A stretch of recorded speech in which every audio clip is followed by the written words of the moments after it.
Welcome to Status Check with Spivey, where we talk about life, law school admissions. Today we're doing something a little bit different that will touch on all three of those topics, though mostly focused on admissions.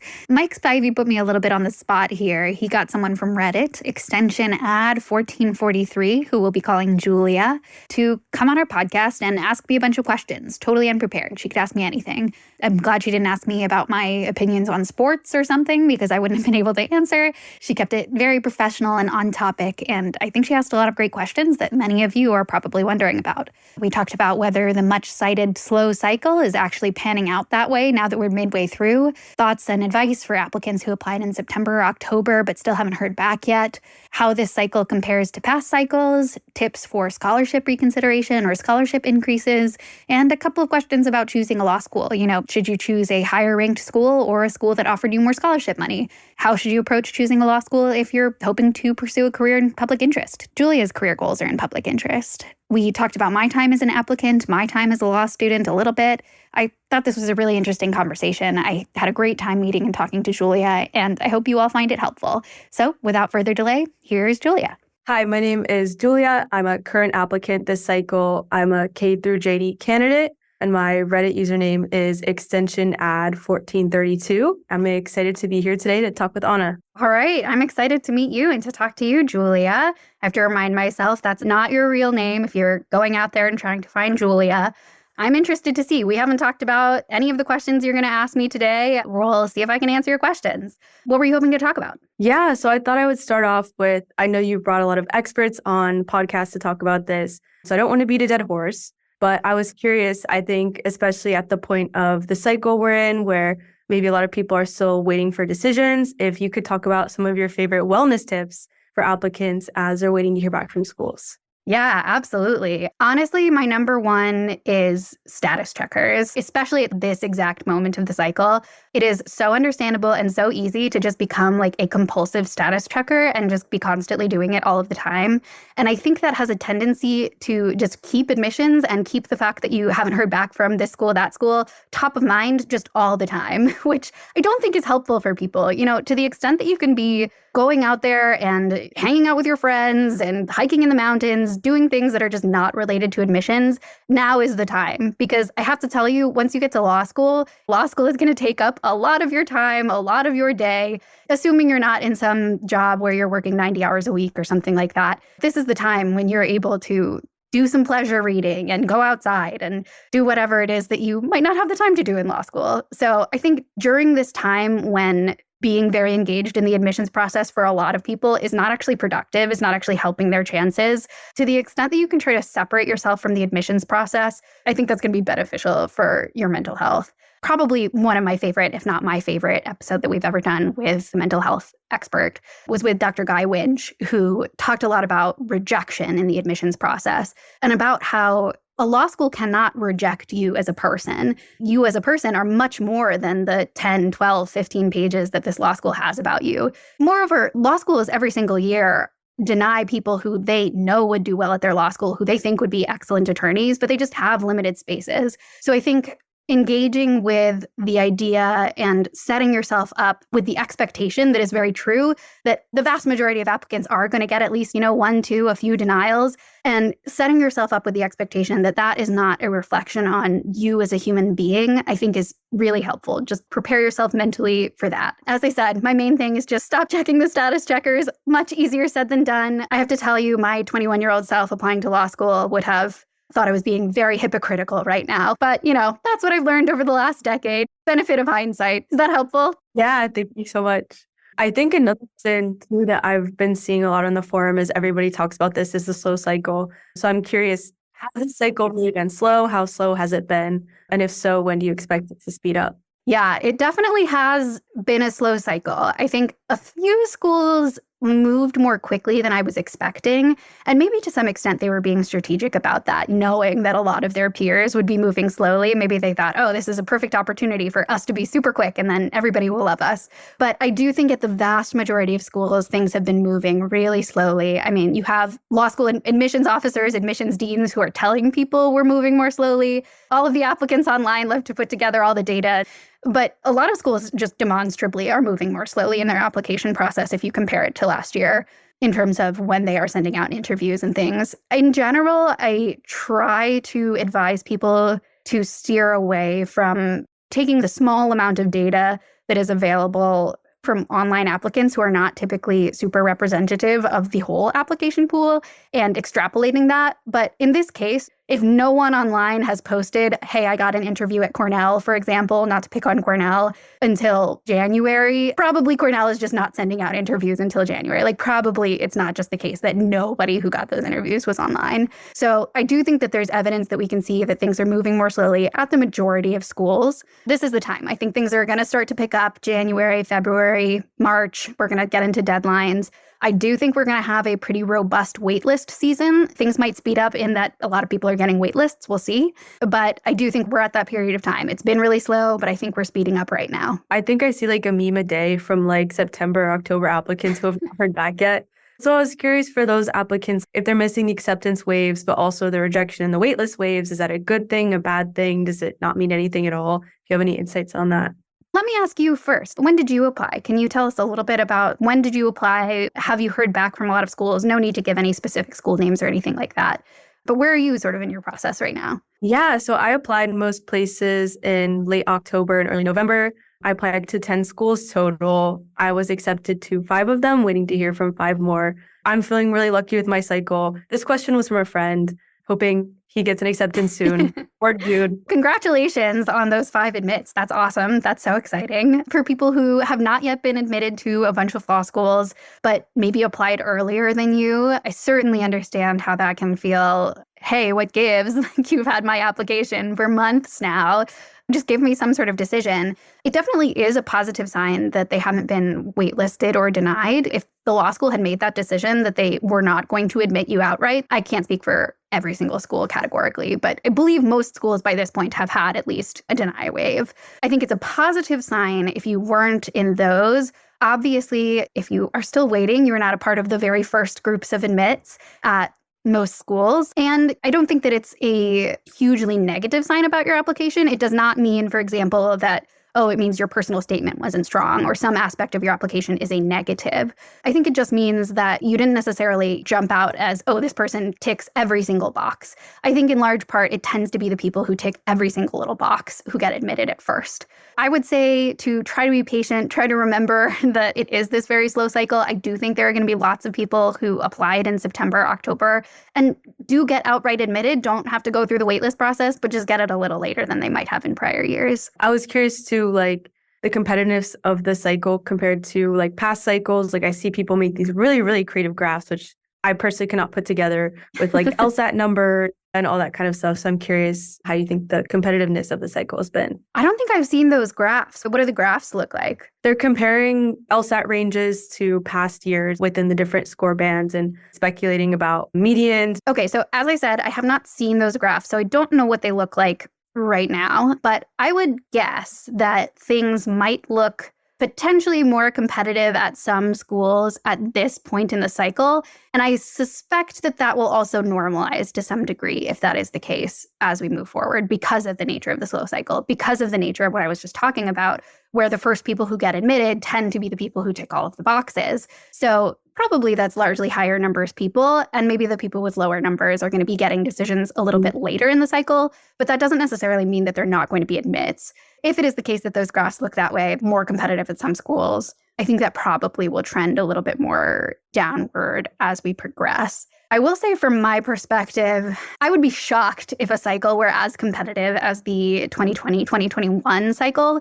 That one was really just unlike anything that any of us in admissions had ever seen, especially with the LSAT Flex, which for a little bit there, that was a 3-section test. You still have the option to take it at home. You still have the option to take it at a time that is not 8 a.m. at your local university, which I suspect that probably helps people out relative to how it used to be. But you now have the additional section. But for a while there, it was really only 3 sections and it was at home and they hadn't worked out all of the details of all of that. And I think that ended up with these very high LSAT scores that we're still seeing the residual effects of now. But I do think we're still on the downward slope from that. I wish this cycle were just going to be, not competitive. I do think it's still a very competitive cycle, but less than a couple of years ago. So you can be happy that you're not applying a couple of years ago. That is true. Silver linings, right? I have to tell you, things are so much more competitive, though, from when I was applying to law school. It boggles my mind to see some schools' medians nowadays, honestly, especially at the top. We're still waiting for a school to have a 4.0 GPA median. Oh, I'm not applying that cycle. Selfishly, I wanted to talk a little bit about public interest law. A lot of the law school admissions Reddit and maybe some of the information out there is very tailored to big law. So I was curious with students who are interested in public interest, what they should be looking for when choosing a law school. So I hear a lot about loan repayment programs, but maybe what specifically in those programs should they be looking for? And then also, what is a good way to kind of ascertain employment outcomes from different law schools if you're interested in public interest? Yeah, definitely. I would say, and this goes for a lot of sort of things that you're interested in, things that you are looking for in a law school. Oftentimes, a great way to get at the heart of what's really going on right now at the law school, present day, as opposed to sort of looking online at the various offerings they have and student orgs and things. Talk to someone who's actually at that school and wants to do what you want to be doing. They'll be able to tell you, in reality, are these 4 public interest related organizations that the law school has on their website, are those actually functioning? How often do they meet? How robust are they? Are they actually putting you in touch with connections that are in the industries that you want to be in? How helpful actually are these various programs that the law school is offering? And are people actually utilizing them in a way that's effective, in a way that's getting them where they want to go? As I said, I think that this can apply for a lot of different things that you want in a law school, that you're looking for in a law school. Talk to an actual human. Even if you don't know someone at the law school, which I think most people probably don't know anybody at the law schools that they're applying to, find someone on LinkedIn. Find somebody who went to your undergrad and say, hey, we're both alums and I'm interested in this law school. Just cold messaging people on LinkedIn. I think a lot of law students are more willing to help out than you might think and more willing to just talk to you about their experience. You can ask the law school admissions office to put you in touch with a current student who's doing things that you want to be doing, has goals that are similar to yours. That's my first piece of advice in terms of the support that the law school is actively giving to students. Talk to someone, see what their actual experience has been like. Someone who ideally is trying to do something similar to what you want to do. Loan repayment programs are also obviously a significant part of what you should be considering, especially if you're considering taking on substantial debt. I'm not the world's biggest financial aid expert. I would talk to the financial aid person at the school to talk about, how many students actually are taking advantage of this? What issues do they run into? People are often really willing to talk you through the specifics of what you're looking for and the questions that you have, especially once you've been admitted to a law school. They want to put you in touch with a student. They want to put you in touch with their financial aid person. They are trying to recruit you. They want to talk to you about their law school. So I would talk to the financial aid person. I would get in touch with a student, whether that's via LinkedIn, via someone you know. As I just mentioned, those are probably my biggest recommendations. It's harder to give standardized advice for people who are interested in public interest because it's a less standardized hiring process. One of the big benefits of big law, contrasting with things that are very difficult about big law, is the fact that it's such a straightforward hiring process. The fact that you can go into your 2L a year with basically a post-graduation job all but guaranteed. And there really is no analog for that for public interest for the most part. So it is a more complicated road and a more individualized road, less categorical. So that's why I think it really can be extra helpful to talk to people who are actually in the shoes that you are going to be in. I hope that's helpful, even though I'm not a financial aid expert. Sorry. Less time on the status checkers, more time with the financial aid office. Got it. I think that's fair. And then following up on that for public interest students, but also for all hopeful law students in general, when is it worth it to attend the higher ranked law school versus a lower ranked one with a higher scholarship? I tend to be very debt averse as a person. And I think that people have different levels of risk, different levels of debt that they feel comfortable taking on. And I really think it is pretty individualized. But one thing I would say is that if you think of yourself as someone who is okay with taking on a lot of debt, don't just look at that big number of what the debt is going to be. Actually map out financially, figure out, okay, what would your actual loan payments look like on a month-to-month basis if you go to this law school, take into account tuition increases, take into account interest, and figure out, okay, what are your actual payments going to look like?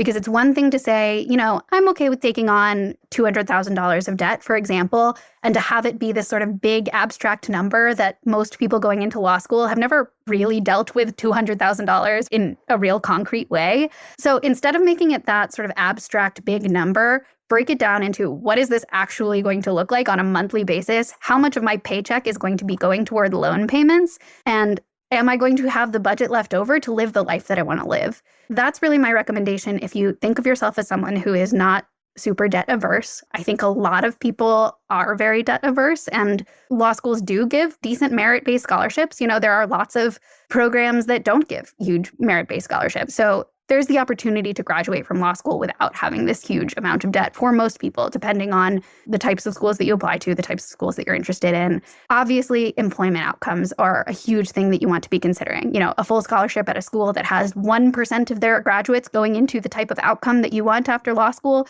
it probably doesn't make sense to choose that over taking on some debt for a school that might have 20, 25, 50% chance at getting into that field. So definitely, I think, look at employment outcomes. Another way that law school applicants are very fortunate is that there is standardized data out there. There are disclosures that law schools have to put out there that give you a ton of really, really helpful information. So go look at those ABA required disclosures, go look at NALP, figure out what do I specifically want to do in law school, and how are the law schools that I am looking at performing in terms of getting their graduates into those types of positions? I think that's super important. So I think those are my two biggest pieces of advice. Employment outcomes, obviously, I think that's the big one. Anyone will tell you, go to look at law school's employment outcomes. But my other big one is actually figure out what does that amount of debt that you'd be taking on, what does that look like on a day-to-day, month-to-month basis? Awesome. And then once a student has been admitted, what are your best tips for maximizing scholarships for maybe a student who hasn't received scholarships at other schools but still wants to negotiate or just wants to maximize their chance of getting a scholarship? So my first piece of advice is to not approach it as a negotiation. I think that the most productive you can be in terms of getting an increase in scholarship is to approach it like you and the law school are on the same team. The admissions officer in that law school who, it's not coming out of their pocket. They're not giving you any money. It's a discount. But you both want you to be able to go to that law school and be happy at that law school and have an outcome that you want. So I think approach it collaboratively. Admissions officers are humans. They're people. If you talk to them about your financial situation, what you're considering, the various considerations that are going on in your life, approaching it in that human way, if you do have, for example, family obligations, you need to help your family financially. Maybe you're married and have children and you have to take care of your children. Actually speaking with people in admissions and talking about these various circumstances, I think you can approach it in a way that is collaborative. That's my sort of first point, is to approach it in a way that is not combative, not adversarial, because it's usually very unproductive, I will say. And then the other thing is just keep checking in. Don't check in every week. Don't check in every 2 weeks. Probably don't check in every 3 weeks. But you've been admitted. They're not going to rescind your admission for being annoying and pinging them too many times via email. I say not to reach out every week or 2 weeks because that might decrease their likelihood of actually giving you an increase. But there's absolutely nothing wrong with reaching out. If they tell you, sorry, we don't have the money in our budget to give you an increase, reach out later and say, hey, has any money freed up? Especially after deposit deadlines is a good time for this. That's when a law school gets a real idea of, okay, of the people we admitted, who's coming, how much do we actually have in the scholarship budget now? A lot of it is theoretical before then, and things start to become concrete numbers after their first deposit deadline, after their second deposit deadline. Those are good times to reach out if you're waitlisted, but they're also good times to reach out if you're looking for scholarship money. That's the other thing that I would say. Be persistent, but always be professional, always be polite, always be friendly and grateful, and approach it like you're on the same team, because in many ways you are. Approaching it in that way where you are being collaborative about it can really be helpful, even if you don't have other offers, even if you're not saying, I have X offer from this school and B offer from that school. I'm mixing up my variables. And then I know you've been in the law school admissions industry for a pretty long time. Actually, also went to law school yourself. I went for a year before Spivey Consulting poached me, actually.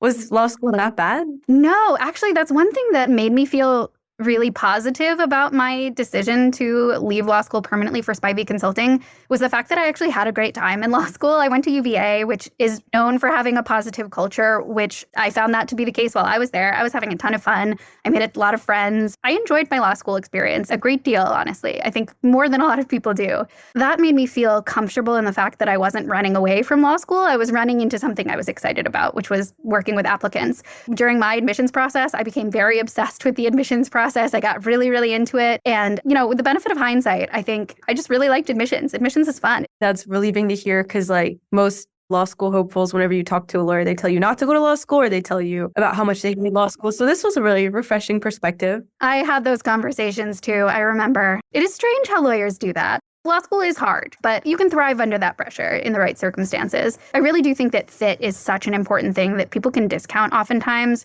when they're choosing a law school, but your comfort level, like how you feel you fit into the community, the support that you receive that is separate from those employment outcomes and things like that, that can play a big part in how you end up performing in law school, how you end up doing grades-wise, which itself has a big impact on your employment outcomes. So I do think fit is an often discounted component of deciding on which law school you want to attend. So I was curious with all of the experience you have, and obviously there's been the recent unfortunate SFFA decision and then also all the switch ups. So I was curious, is there any you've seen in the cycle so far that has surprised you? There really are so many factors at play this cycle.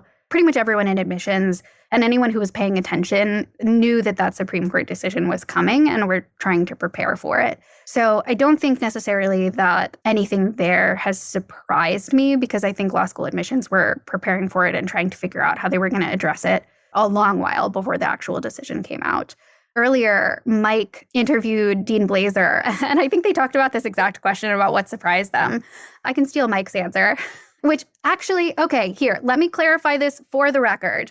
I am actually not stealing Mike's answer here because he actually stole that answer from me when we were talking about it before that interview. So I'm stealing it back because that genuinely did surprise me, was the logistical issues with the LSAT this fall. I've never seen anything like the number of people who were just flat out not able to take the test or had these huge significant issues with proctors. LSAC did a great job, as Mike said in that episode, pivoting to the virtual LSAT when they needed to, in 2020. And they didn't have issues even slightly resembling this at that time, and they had to pivot really quickly. So I was very surprised at that and very disheartened. Talked to a lot of applicants who had to majorly shift parts of their application process as a result of that. And that's a real shame. So that surprised me, but I do think law schools are understanding of it. And if you wrote an LSAT addendum talking about a bad experience during one of those administrations, I think they're really going to take that into account and hear that, given how widespread those issues were this fall. And then for the anxious status checkers at home, what month or kind of time frame do you expect maybe the decisions to speed up? So if that's when applications close,